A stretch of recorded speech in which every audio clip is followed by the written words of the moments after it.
La raison d'être d'Acerva, c'est l'automatisme, en particulier l'automatisme dans l'élevage. Notre vision, c'est la ferme intelligente, c'est-à-dire mettre des outils à la disposition des éleveurs pour gérer de façon efficace leur exploitation.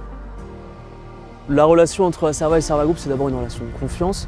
Acerva en fait, va nous contacter selon les besoins en personnel qu'ils ont. En parallèle, on reste aussi toujours en veille sur les profils où on sait qu'il y a des besoins récurrents, donc électricité, frigoriste, plombier, pour citer que ces trois métiers-là par exemple. Et après, c'est de trouver le candidat qui se plaira chez Acerva et qui a les compétences et le savoir-être pour répondre aussi aux demandes d'Acerva.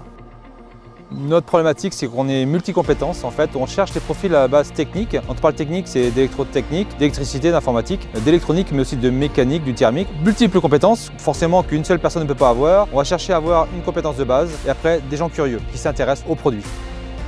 Moi, à la base, en fait, je ne suis pas particulièrement attaché à une marque plus qu'une autre au niveau société intérim. C'est avant tout une relation humaine, donc un bon contact avec les gens qui comprennent en fait ce qu'on va rechercher. On cherche de la compétence technique, donc une base technique, mais aussi bien sûr un savoir-être derrière. Et peut-être aujourd'hui, c'est ça le plus important.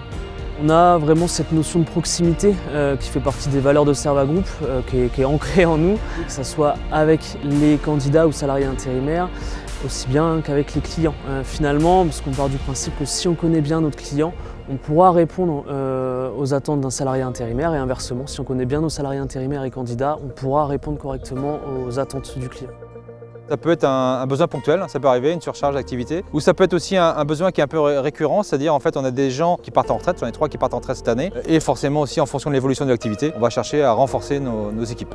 On a 2 salariés intérimaires qui ont été embauchés récemment, donc pour nous c'est une réussite, ça veut dire qu'on a bien fait notre travail en amont et que Acerva et les salariés intérimaires ont trouvé leur compte au sein de ce partenariat.